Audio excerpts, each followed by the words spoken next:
Hello, everybody. Welcome to a special edition of Three Scary Stories, Holiday Edition. Sit back, relax, and listen to three scary stories, all including the holidays. Santa's Magic. The night of Christmas Eve, 2008, is a blur, depending on how much medication I'm given that day. I can avoid the nurses for a couple hours, but not for too long. Suppose you've heard about me in the papers or on your favorite serial killer show. No, I was never convicted. What the media claimed was all lies anyway. No one knew what happened that night except me, which is why the police blame me. My name is Max, and my name is all I carry now. You've probably heard of ghost towns around the US. My town is one of them, located in the foggy mountains of Oregon. Most people have never heard of the town Asher. It's the kind of town where people never left, and if they did, they always returned. Things and people always had a habit of coming back. Bad memories, sadness, pain, and grief always stuck around, festering at night right before one tried to go to bed, piling on itself, growing deeper in the dirt. There are forests, but not as many trees as you'd think we would have. Green doesn't grow in this town. Dirt won't let it. No matter how much sage you burned, couldn't cleanse this place. This town was haunted, but perhaps the people were first. I don't consider myself haunted. I just think I was born wrong. When I was brought into this world, my mother told me that I wasn't like other babies. I had a solemn-looking face and dark eyes. She also said that I refused to cry. I still can't cry. My eyes won't produce tears. The doctor says it's a disorder. Even when my grandmother died, I never cried. Or when my mother would scream at me, I never flinched. Or when my dog got hit by a car. Nothing. I didn't feel things like other kids or people. I don't feel at all. When I was 6, I knew something was wrong. I accidentally cut half my finger off, and I never screamed. There is something within me that isn't in other people. I guess it was destiny for the events that took place. Some kind of fated magic. Whenever my mother got drunk, she would tell me that I was a stone boy and that all stone boys went to hell. She was bipolar when she wanted to be. When she loved me, but when she despised the fact that she had a kid, she hated me. There was never an in-between. My father was too busy pretending nothing was wrong. With his head in the clouds of denial, he always knew how to make himself feel better. All he had to do was look away or leave the house. Too bad I couldn't live in those clouds with him. Instead, I was always on my own, sitting in silence at the kitchen table, staring out the window in the back seat of our car, waiting for some better day to come, but better days never come. 2008 was a year of many things for me. I started 8th grade and was finally 1 year from high school. My voice got significantly deeper and life seemed like it had possibilities. The teachers blamed me for not paying attention, but what they didn't know was that I hadn't eaten in 2 days. The school bully would make fun of my ribs and call me names. We called him Dan the Giant. At almost 6 feet at 13 years old, he was monstrous. The only person scarier than him was his father. His dad was taller than him and viler. Even the teachers were scared.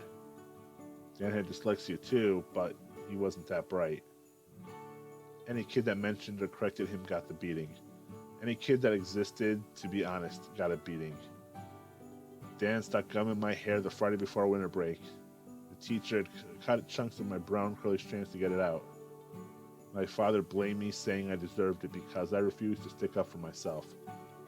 How the hell was I supposed to stick up to a 6-foot behemoth? They would all get theirs, I promised myself. One day, they would. This whole town. The teacher had us all do an exercise. She called it Santa's Magic. We had to write a letter to Santa asking what we wanted the most. The other kids laughed. We all knew Santa Claus wasn't real. For a moment, I believed. Because I had nothing else to believe in. I asked Santa for something very important. Something I've wanted for a long time. Something only Santa could give me. I was making a can of soup and my mother slumped through the kitchen, knocking the bowl out of my hand. "Pick it up," she yelled, not wanting to get hit. I found some towels and soaked up the liquid. My father looked down at me from the living room without saying a word. Instead, he took his coat and left. God, I hated my parents. They were pieces of cow crap, and they knew it. The whole town knew who my mom was by the bars she would frequent and lose her clothes in.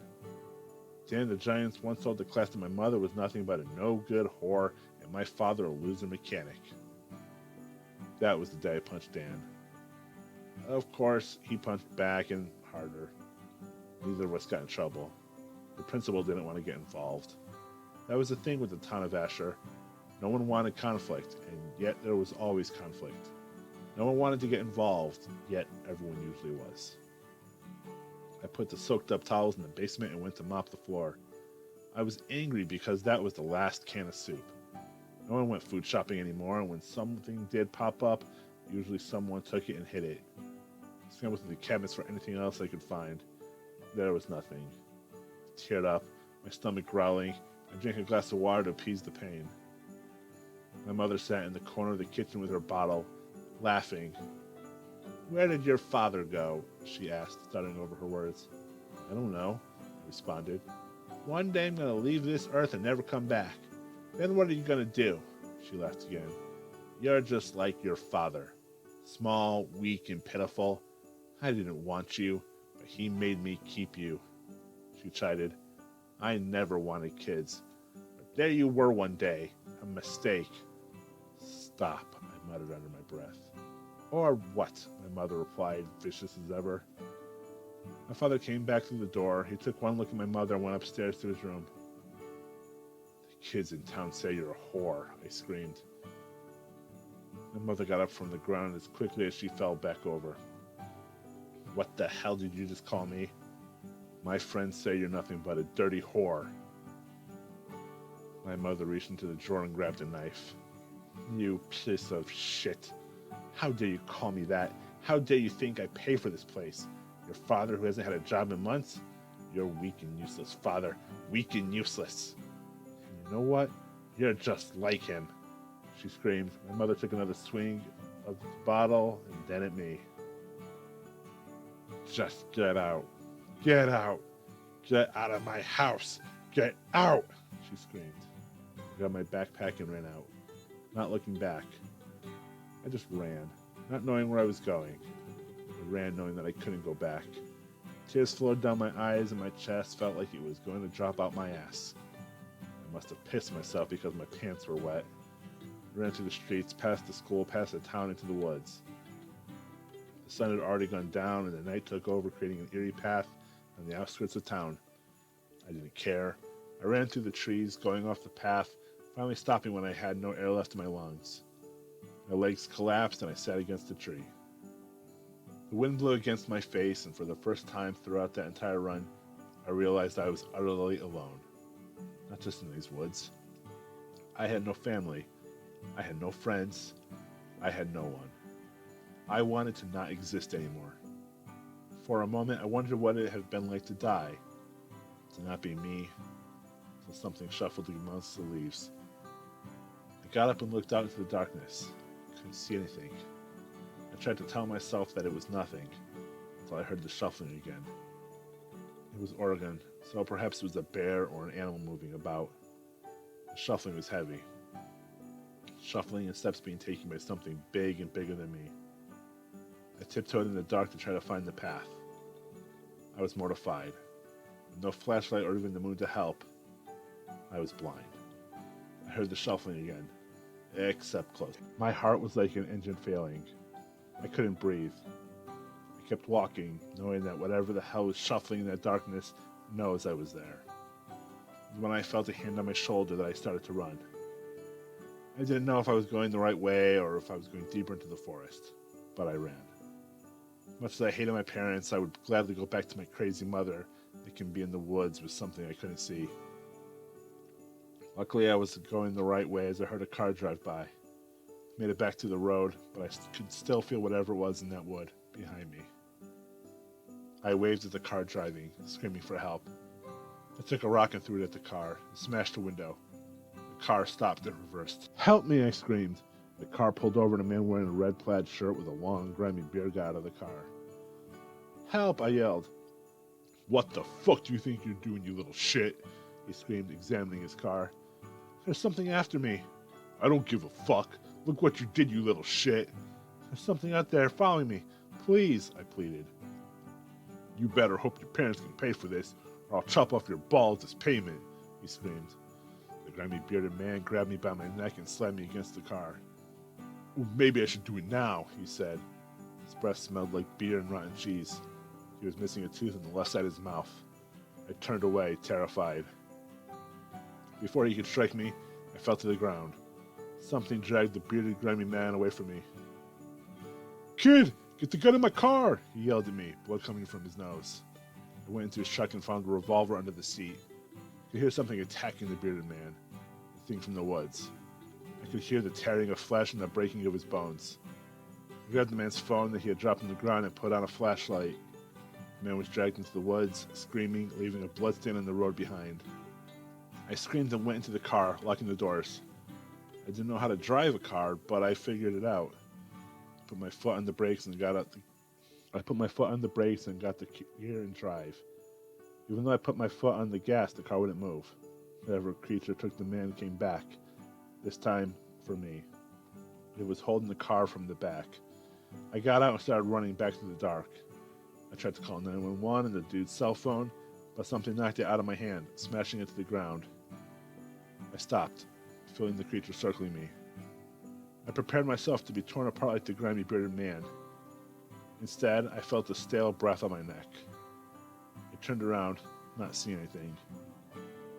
I knew it would be any moment before it killed me. Closed my eyes and waited. My hand raised on its own. Whatever this creature was held my hand and grasped it, holding it. I shakily lifted the light from the cell phone to its face. It was ugly, with white, pale, and scaly skin. His mouth was oversized with teeth that protruded from his bloodied mouth. A long, slippery tongue occasionally stuck all the way a snake's tongue would feel for the environment. It was tall and had black coal eyes that gave a merciless stare. What are you? I asked. The cold eyes looked into mine, but it gave no response. Thank you, I muttered. I felt cold eyes looking into mine, but it gave no response. It started to snow. I didn't know what the thing was, but I decided that I could call it Creature. Creature cried into the night. Its shrieks echoed in the air. I was still scared, but something felt safe with it. It did save me from that man. Are you alone too? It shook its head. Whatever Creature was, it understood me. Creature took one last look at me and ran into the woods, disappearing into the trees. I ran home and away from what would be a future crime scene. I was terrified, confused, but also curious. I opened my front door quietly, hoping that no one was awake, and tiptoed to my bedroom. The next morning, the entire town was talking of bears, thieves, or wild animals that it must have taken Burton, aka the Grimy Bearded Man. That was his name. When I knew what happened to Burton, he was definitely dead. I guess Creature took the body and finished it off elsewhere. My mother left me alone the next day, perhaps out of guilt. My father never asked me how I was.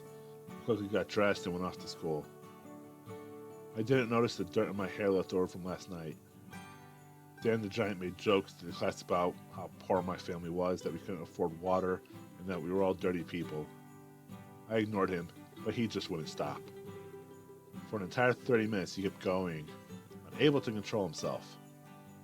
The teacher sat at her desk, drinking her coffee, living in her clouds of denial, and pretending nothing was wrong. Then the thought came to me. How interesting would it be to have Creature eat Dan? It was murder, I quickly realized, and I was not a murderer. Dan kept going for the rest of the class period. Something changed in me. I realized Dan didn't deserve mercy. He deserved to get eaten. He was a piece of shit, and he would eventually grow up to be a shit adult. People like him never grew out of their shitness. Kids like Dan either became violent men that preyed in bars or violent cops that preyed on civilians. No one would miss him. Remembering the gum in my hair, and I knew that something had to be done. He had to be punished. We all got let out early for Christmas Eve. I skipped the bus and walked back down to where Creature was. Police and townies were all over the wood. There was no way I would be able to find him. I went back home. My mom was going through one of her cycles where she bought food, cooked dinner, and acted like she just didn't kick me out the other day. This happy cycle only lasts a couple of hours before someone says or does something that tips the scale and she's full-blown crazy again. I took the opportunity to eat and go to my room. Not more than an hour later, after my father mentioned the gas got turned off, did she tip. I started packing a bag for myself. I put on my shoes and left the front door. I wanted to get ahead of the storm and look for Creature. The second I opened the door, my mother's hand slammed it shut. "Where the hell do you think you're going?" she asked. "Why do you care?" I snapped back. "You're not going anywhere. I'm not going to sit in this house as you hit and yell at me. I'll just leave." My father walked by us, sneaking up the stairs to his room. "Mom, I'm leaving." She grabbed me by the throat. "Tell me what you're going to do again." I couldn't breathe. She took a shoe and hit my leg with it. "It's your fault we can't pay the bills. All you do is take from us. You're lucky we don't put you out into the street." I felt my lungs tearing inside of the pain. It was a minute from passing out when a loud crash at the window made my mother let go. I didn't have to look for my friend after all, because there it was, in my living room. I walked on the broken glass and hurt like Jesus on water. I ran to my mother and grabbed her and threw her across the room. My father came downstairs and, upon seeing Creature, ran for his gun. Creature was too fast. He slipped my father's ankles and he fell down the stairs. Creature put his foot on top of my father's stomach until it protruded, squishing and disemboweling him. My mother tried to run, but Creature threw a table at her, stopping her. "Please, take him, take him," she pleaded, pointing at me, tears rolling down her eyes. Creature wrung her neck, and with one final snap crushed it. Blood poured from her eyes and nose. I sat in silence looking at what it had done to my parents, the two people that raised me from when I was a baby. My parents who had loved me, beat me, told me I was scum, and hated me for existing. I felt nothing for them.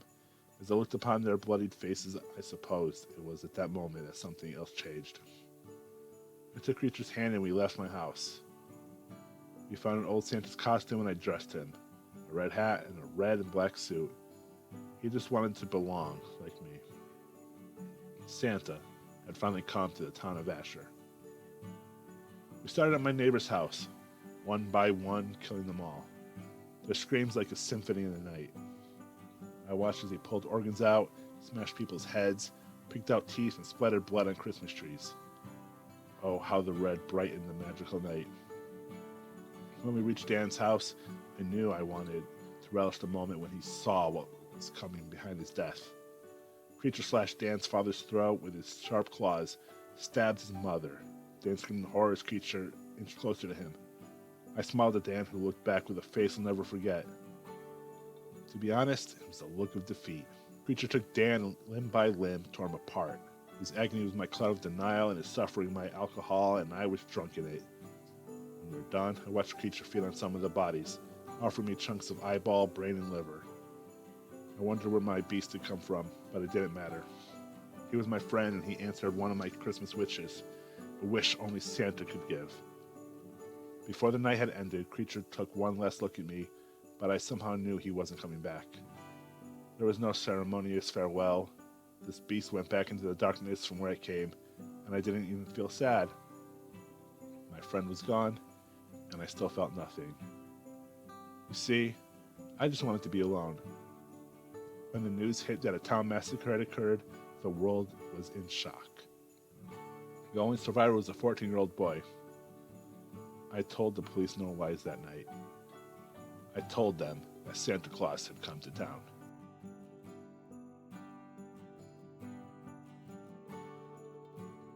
Carrots and whiskey.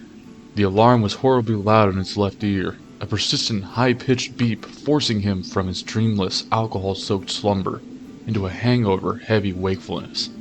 Jim groaned, rolling away from the incense machine and negligently silencing it with a lucky swipe of his arm. His head felt thick and fuzzy, his tongue dry and his stomach on the verge of rebellion. Jim opened his eyes and peered at the silver of the cold morning light, showing through the curtains as half-recalled memories danced across his mind. A crowd of his friends in the pub, reindeer jumpers, and a sexy elf serving behind the bar. Oh God, it's Christmas morning. Wild panic stabbed through him as he turned to his side. Sandra was missing. The empty space beside him was cold. She'd been gone for a while. It had been his turn last night. He remembered that clearly. He made her a promise as he headed out. Wrapping a scarf around his neck, he stepped through the door, giving her a smile and saying that, of course, he wouldn't forget.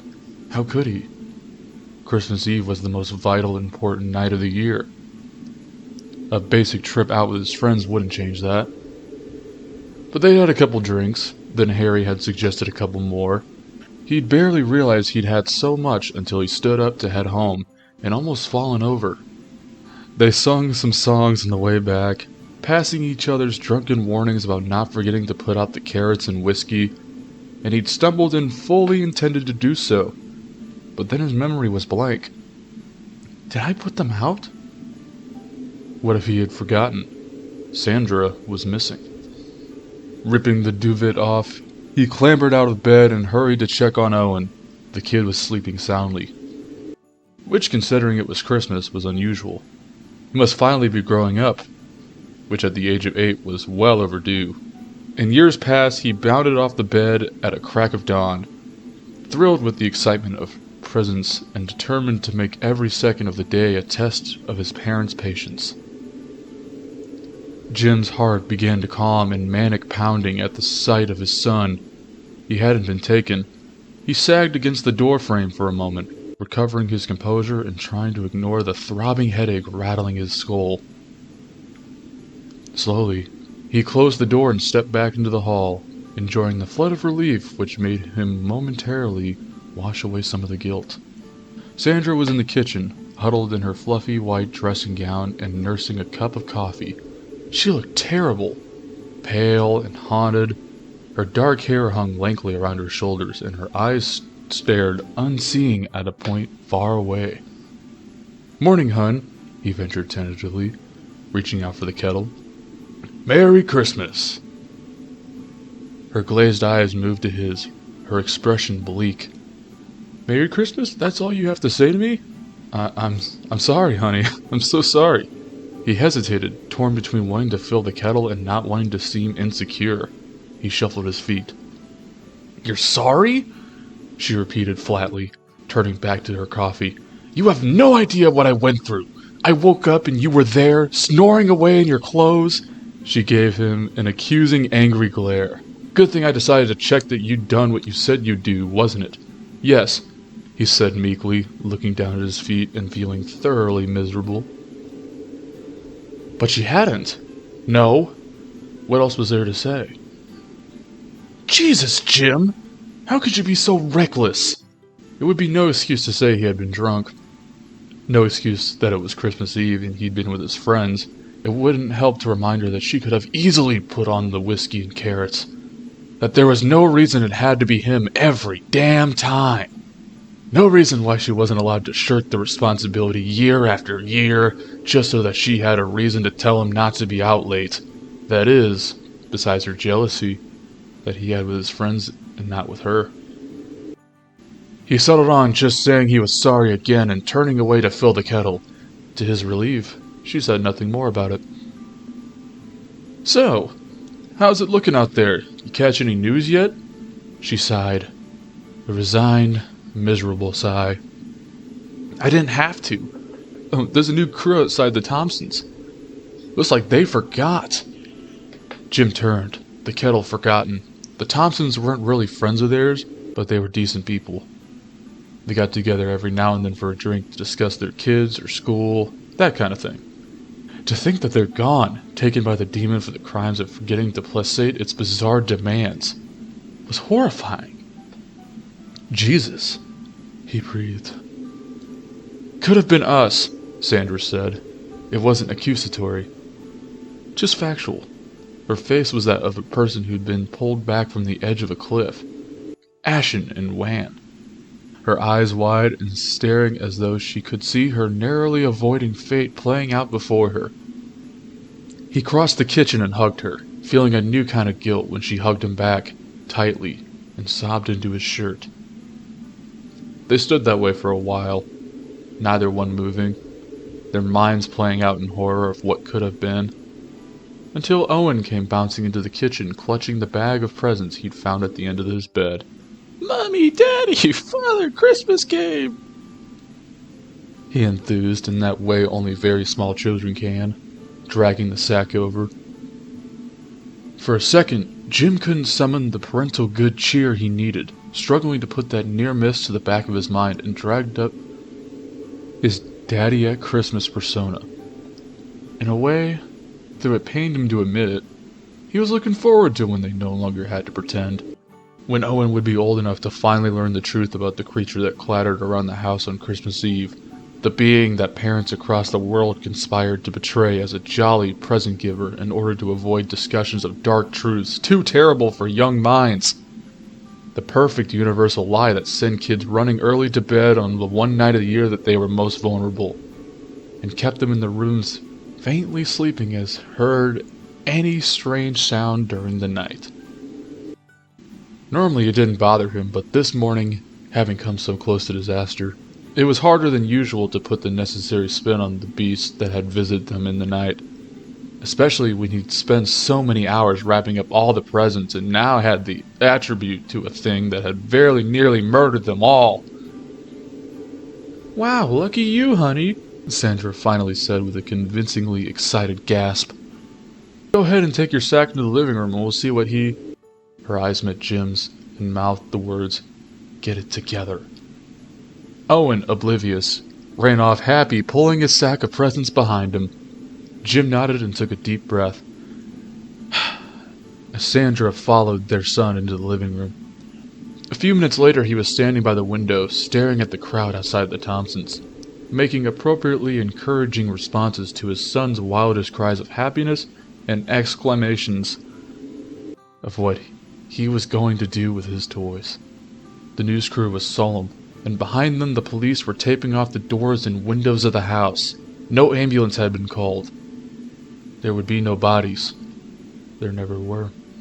The news was playing at a dim volume on the TV behind them, but snatches of the report were getting through to him, linking him to the horrors outside and flashes of juxtaposition to the joy his son was experiencing inside. The contrast made him feel sick. "Once again," the reporter said behind Jim, in that light but strained voice that they always used to deliver these reports, the tension only noticeable by adults, "this Christmas has given us the highest number of visitors since records began.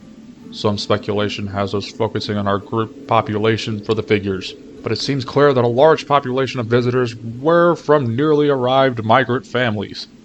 Whilst it is common knowledge that invitation requirements do differ from country to country, some people just forgot to change their Christmas traditions." "Daddy!" Owen asked chirpily from behind him. Jim turned to see that the boy was watching the TV with interest. "Yes, Owen? Why do some people go to visit Father Christmas and others don't?"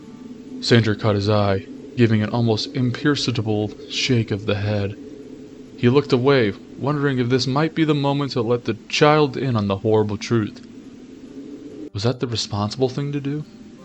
"Well," he said, measuring his words, "if people don't pull out their carrots and whiskey, then they get to go and visit Father Christmas. So it could happen to anyone." "Why do we go then? I'd like to visit. Can we go next year?" Jim looked at Sandra. She looked away.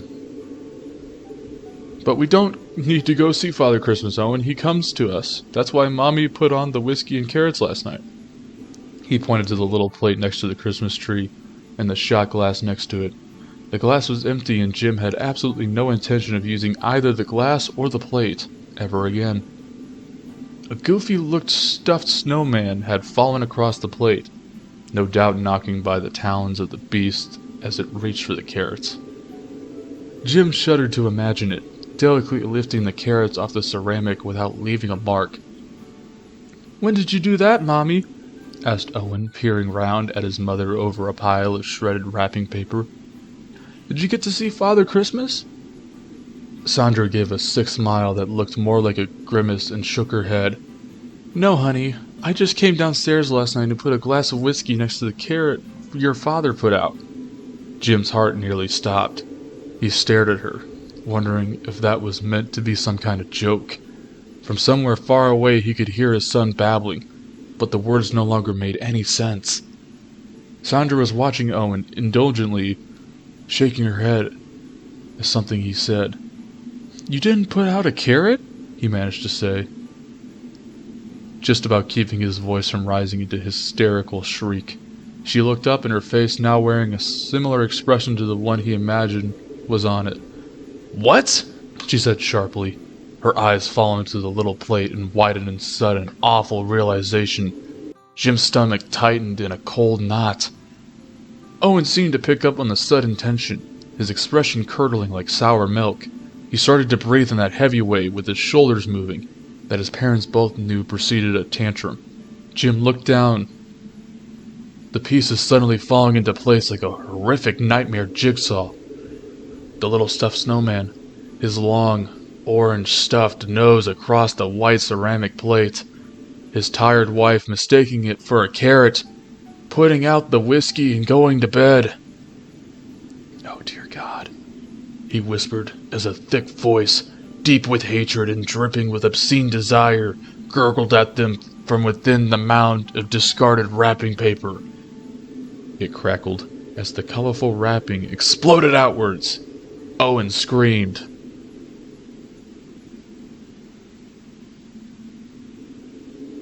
The naughty list. A few years ago, I did something terrible. Sometimes I really wish I didn't. Something I can never take back. It all started when my girlfriend, well, ex-girlfriend, broke up with me. I know this might seem trivial and just a part of life and growing as a person. However, unfortunately for me, it had the complete reverse effect. I know you all will think I'm childish and I just needed to take it on the chin and deal with it, and you'd be right. But I didn't. I just didn't. I was hurt.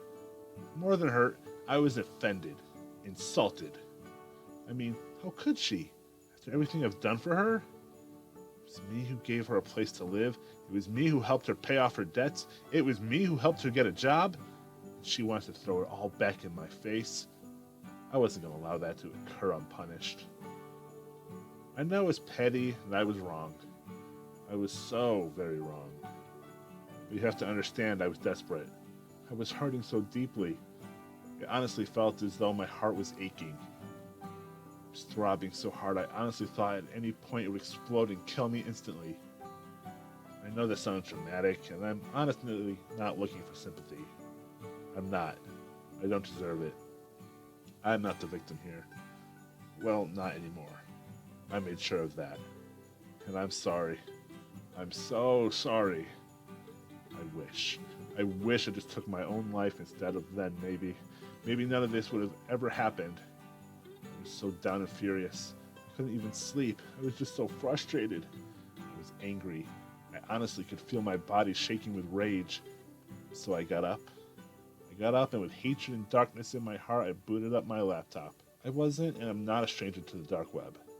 I've spent countless hours trying and failing to navigate it to quell my boredom. I only ever found the usual rabbit holes falling into the typical drug and honey trap sites and forums. Lots and lots of forums. And although I didn't really know what I was looking for, or even where to find it if I did, in truth, subconsciously I guess in some way, I knew. I just wanted her to hurt. I wanted her to hurt like she hurt me. I wanted her to feel the embarrassment I had felt and suffered at her hands. My original plan, although very distasteful and wrong of me, wasn't malicious in intent. At least not violent anyway. I just wanted to humiliate her like she had humiliated me. I still had photos and videos of her from our time together. You know, personal, shall we say, videos and photos of her. In my pent-up anger and depressed state, I thought it was a good idea and a just idea to use these against her. I see now I was wrong from the start, but I wish. Oh, how I wish I had done just that. As awful as it seems, that was not exactly what I did. I couldn't find it. I just couldn't. I wish I'd given up, but of course I didn't. I kept digging and digging, clicking link after link, until eventually I clicked on a link and I found something that caught my attention. It was a forum called The Naughty List. On it read a question: do you know someone who has been bad? If so, maybe you should put them on the naughty list. Perfect, I thought. This has gotta be it. I'll upload all my personal photos and videos on there and maybe even link her social media, and we'll see who's laughing then. Thought about adding her address, but as she was back living with her family, I even drew the line there. I know now how noble I was. I'm so pathetic. The forum wasn't what I expected, though. You couldn't just upload to their homepage. There were different sections to it, or punishments, as they called it. I remember thinking how dramatic, how dumb and naive I was. There were different sections: Elf on a Shelf, Krampus Cramps, Frozen Fields, among them. Yeah, I know, very Christmassy, right? I thought so. Kind of made me chuckle. Yes, that's why I didn't think this was this serious. Schoolboy made a mistake, and as you all know, mistakes always have consequences. Anyway, with the sections, Elf on a Shelf kind of made me crack half a smile, but that's not what I went with. I chose something called Slay Snatcher. I don't know why I did it. It was kind of funny to me. After clicking on it, I had to wait a good minute and a half before the bright white page loads to fill with a few black text boxes and that text that read, "Santa is waiting to write up his naughty list. Please fill in the details and he'll do the rest." Cute, I thought. I just thought it was kind of stupid, but that's what I did. I filled it in regardless. Name, age, birthday, links to the person's social media. It was all there. Everything I was so desperately looking for. And, of course, photo uploads. Jackpot. I remember slimily smiling to myself, half cackling in the process. It wouldn't allow me to upload any videos, but the photos were more than enough for me. I also asked for the person's address, but as I've previously said, I wasn't really ready to go that far. But I did write in her hometown. Our hometown. Something I really wish I didn't do. I just wish I didn't do any of it. After I finished putting in her information without even a moment's hesitation, I clicked submit. After a few seconds, a little text box appeared asking, "Are you sure? Santa won't forget. He checks that list twice. All names are final." I smugly pressed yes, and that was that. Perfect, I thought, until I was redirected to another page. It took a few minutes to upload, but when it did, it caught me off guard. It simply said, "Thank you for submitting to the naughty list. We really appreciate it. Sit back, relax, and Santa will slay snatch those ho-ho-hos. Santa will empty his sack and then put them in one. He knows when you've been naughty." This took me back a bit. It took me a few minutes to process what it was saying, and I just laughed. And awful as that sounds, it's true. I mean, come on. It was gross and, yeah, admittedly sick, but it was kind of funny, and there's no way it could be real anyway. I didn't care. I had achieved my goal. I thought the job was done. It's all uploaded and people will see them and message her on social media. Then she'll be humiliated. She'll be the one pushed down into the dirt. So, feeling better about myself, I calmly and confidently shut down and wiped everything correctly, making sure I couldn't be traced or implicated in any way. I was already heavily protected. I knew that, but as anyone who uses the dark web will tell you, it's better to be safe than sorry. The next morning I woke with the biggest, most disturbing smile I had ever produced. I honestly must have looked like the grinning Cheshire Cat from Alice in Wonderland. I was so damn pleased with myself. Looking back on it now, it honestly makes me feel sick. I couldn't wait to see the fruits of my labor. I was so excited to see her suffer. I wanted her to hurt and I wanted her to know. Well, more accurately, think it was me but have no way to prove it. I wanted to break her, and for her to feel as worthless as she made me feel. But, to my absolute dismay and disappointment, nothing happened. I waited and I waited, but nothing. No angry phone calls or texts. No outraged social media posts. Nothing at all. I thought maybe at first she could have been trying to ignore it, Or maybe she had reported the abuse and had been told not to engage any potential troll or creeper. I mean, surely it worked, right? I mean, there's no way I could check. Couldn't find that link again, even if I tried. Anyone in search of Deep Web knows this to be true. It's just not cataloged. It's a mess. And I only stumbled across it by chance in the first place. Oh, how I wish I hadn't. So a few more days go by and by. Now my excitement has faded and I feel dejected and genuinely upset that it clearly hasn't worked. Nobody could be so calm if it had. I couldn't exactly ask her to go check. That would just point the finger straight at me. So after a while, I just gave up. In truth, the whole ordeal was now tiresome to me, and as sad as it sounds, it had strangely made me feel better. Like it had gotten it out of my system. A few days later, I was awoken to a loud knock on my door. The previous drama of my former relationship had completely escaped my mind at this point. Just for some context, I live alone, don't get many visitors all too often. So I was more annoyed to have been woken up than curious to see who was at my door. So you can imagine my shock when I flung open my door only to be greeted by the stern faces of two police officers. Shit, I thought. This is it. I'm going to prison. Everyone's going to think I'm some kind of freak. Which, I guess, in all fairness, it was at the time. He asked to come in, and I, of course, obliged. Not wanting to make a scene and make things potentially worse for myself. I remember thinking at the time, you've only asked to come in. As of right now, I'm not under arrest or anything, so I better see what they want. But what they asked me was completely and utterly knocked the wind out of me. When was the last time you saw Katie?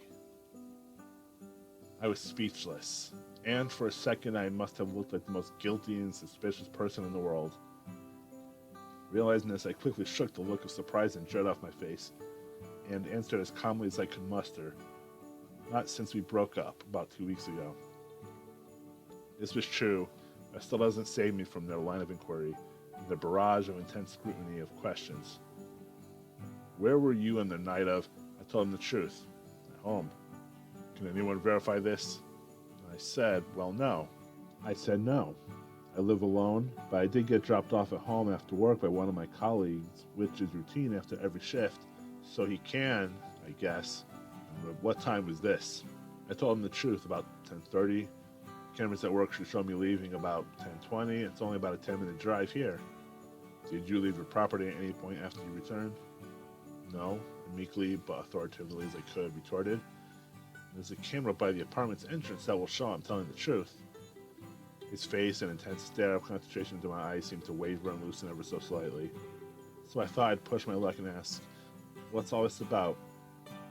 He stated that although he can't give me details of ongoing investigations, Katie had been reported missing and had not been seen for close to a week.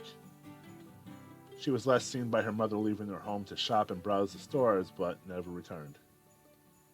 The police officers left soon after that and actually thanked me for my time. We did check the CCTV and with my boss and colleague who confirmed my story that I was telling the truth. Days turned into weeks and still nothing. It seemed as though she had just vanished into thin air. I couldn't believe it. I couldn't. It couldn't have been because of me. I thought maybe it's possible some creep stalked her socials and found her address after I posted them along with the images, but surely it had just been a coincidence. That stupid form couldn't be real. I mean, Santa's naughty list? Come on, get a grip, I thought to myself. The longer it went on, the more horrible I felt. I know I wasn't physically responsible, but in one way or another, I had caused this, or at least put the wheels into motion. I felt just as guilty as if I had done something to her. I mean, this is the girl I once loved, the girl I still love. And I had done this. I had caused this. She was found stuffed on one of the old, now defunct chimneys.